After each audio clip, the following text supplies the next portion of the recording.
Hey, Jules Bless Vegan, and as always, welcome to my channel. And for those who are new, I know you can benefit. No, I haven't been crying. It's my usual allergies, yeah, which just come upon me every time I'm about to do my video. I do not get it, but I'm pushing through and believe that it's temporary. But it's such a bummer. So here are my red eyes. Well, at least it's red, white, and blue, right? Anyway, I wanted to talk to you about rejection because even though I've only been out of school for, 36 hours or something, I've been alone and it's lending itself to me falling into a bad mindset and, pondering feeling rejected in some way. So I was talking to one of my sisters and she was like, Juliana, rejection is protection, right? And I'm like, I had never really heard that phrase. And so I went online to look it up, and then it was saying that rejection is God's protection. And as a God person, I am completely game for that. And I found an article, it's actually a blog on Huffington Post, which of course I will put as the description of this video.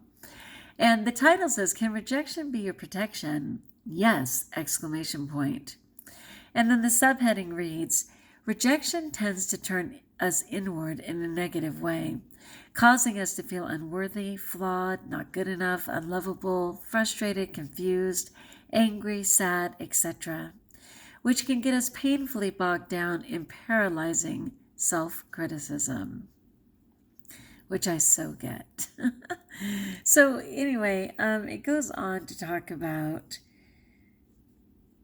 actually, it's a conversation because it's a blog. So this one person said, have you heard the phrase, rejection is God's protection? I just overheard this in a conversation while I was getting a coffee. I don't get it, but I can't get it out of my head. Have you heard this? Do you get it? And then the lady goes on to respond, and she says, thanks for your question. Yes, I'm familiar with the expression, rejection is God's protection. And I'm happy to share my definition and how I've seen this concept working in my life and my client's life. And so she goes on to talk about, let's face it, rejection makes many of us feel, flawed, whether it's occurring in love, friendship, workplace, whatever. Rejection tends to turn in an inward negative way. But if we believe, as I do, that all experiences in life directly support our learning, growth, and upliftment, then rejection must also be a path for our learning, growth, and upliftment. It's a weird word, upliftment. Wow. So if you experience rejection, the first question to ask before spiraling down into the dark abyss of confusion, self-criticism, and suffering is, how is this rejection protecting me? Further, how is this rejection serving my well-being and happiness? How is this rejection helping me to learn, grow, and become happier in my life going forward? So it actually says the reward of rejection. And she has a story about this girl who did an online dating service, and she was dating with this guy, and they had both agreed to quit the service and become exclusive. And then a few months into the relationship, someone gave her the heads up that he had very much rejoined that service and was seeking dates again. And when she confronted him, he did admit it, and he even went on to say that he realized he wasn't really ready to be exclusive per se. So it said, my client deduced that essentially he was breaking up with her and she felt rejected and sad.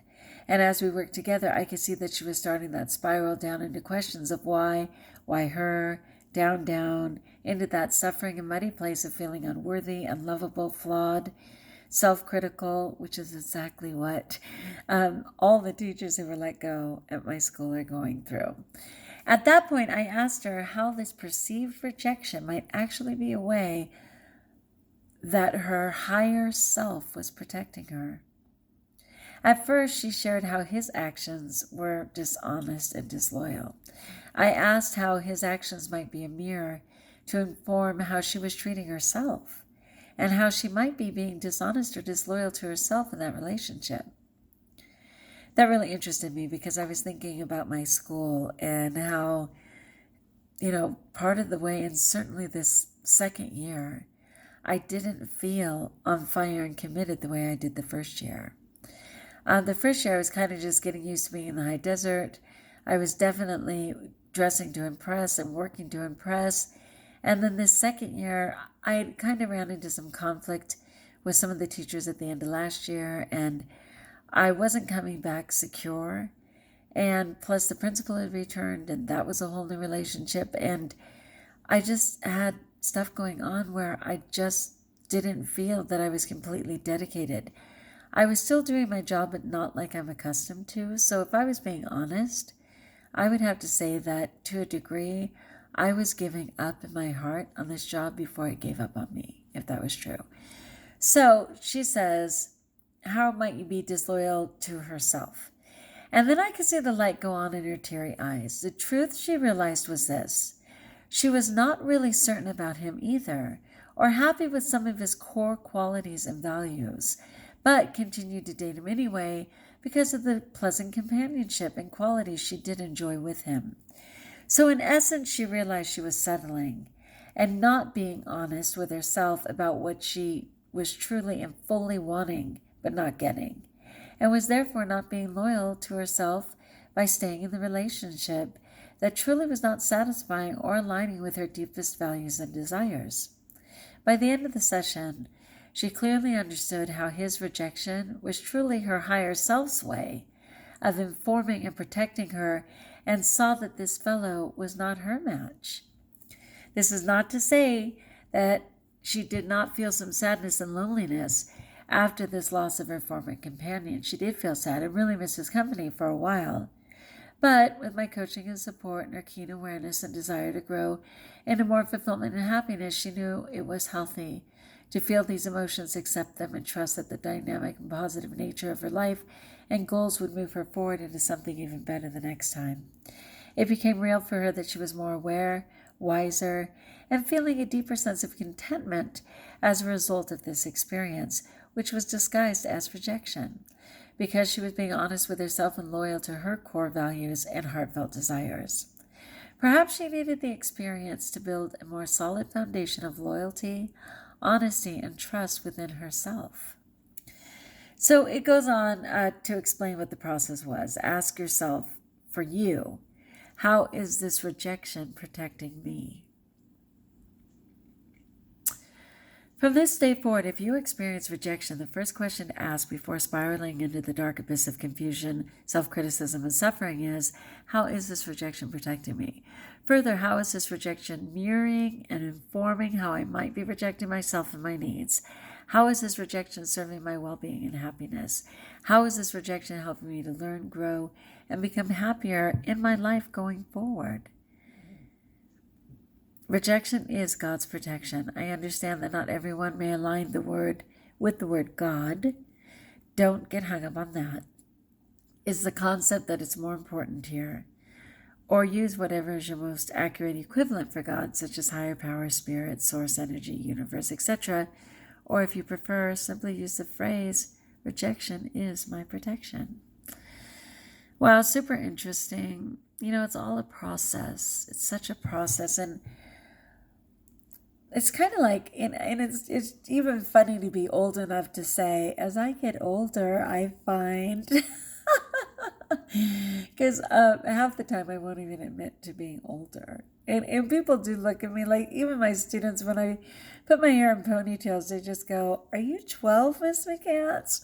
I mean, there is a youth about me for sure. But to be fair, I have been on the planet for a half century, and I am finding that as I get older, I don't take things as personal. I don't. I am much more able to see that it's the other person's process. Like even that little girl that I had to, call the authorities on that situation. I was acutely aware that her mother had a need to believe that her little girl was a certain way and to keep her in a box.